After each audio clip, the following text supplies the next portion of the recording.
Doctor ইউনূসের সাথে দেশের মানুষ নাই।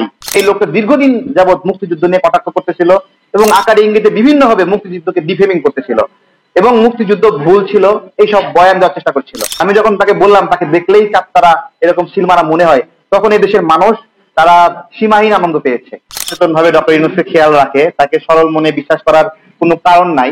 উনি বাংলাদেশের কোনো প্রতিনিধি না।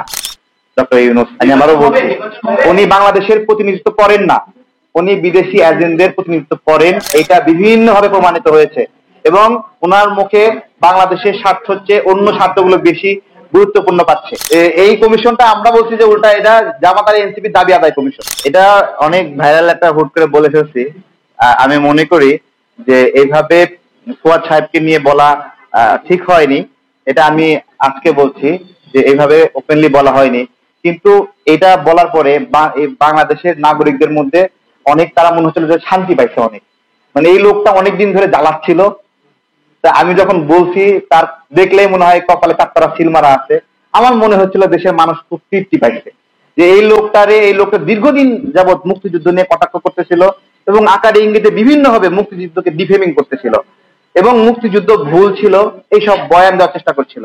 আমি যখন তাকে বললাম তাকে দেখলেই চাপ্তারা এরকম সিলমারা মনে হয়, তখন এই দেশের মানুষ তারা সীমাহীন আনন্দ পেয়েছে এবং আমি ব্যক্তিগতভাবে মনে করি তাকে এটা বলা ঠিক হয়নি, কিন্তু যেহেতু মানুষ আনন্দ পাইছে অনেক, সেটা মনে হচ্ছে যে না, ভালোই হয়েছে।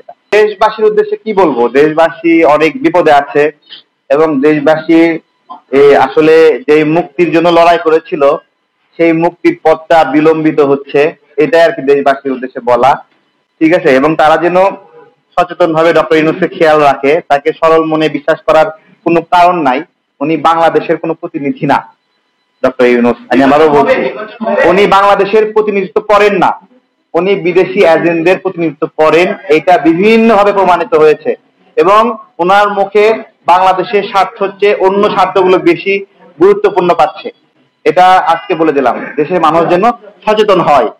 ঠিক আছে, এই বয়োজ্যেষ্ঠ সিনিয়র মানুষটা এই সময়ের মধ্যে একজন সিনিয়র নেতৃবৃন্দের মধ্যে সবচেয়ে গুরুত্বপূর্ণ একটা জায়গায় আছে, তার হাতে বিদেশি বিভিন্ন শক্তিগুলো আছে এবং ডক্টর ইউনূসের সাথে দেশের মানুষ নাই। এই জন্যই উনি বিদেশিদের উপর ভর করছে এবং খুব স্বল্প মূল্যে দেশের স্বার্থ বিদেশিদের দিয়ে দিচ্ছে। দেশে আদৌ দেশে নির্বাচন না হলে ডক্টর ইউনূসকে জেলে পড়বো আমরা না, ওটাই আমরা বলছিলাম। ঐকমত্য কমিশন সালাউদ্দিন কমিশন না। সালাউদ্দিন ভাইয়ের যুক্তিগুলো কেউ খণ্ডাতে পারে নাই এবং এখানে এই কমিশনটা আমরা বলছি যে উল্টা এটা জামাত আর এনসিপির দাবি আদায় কমিশন।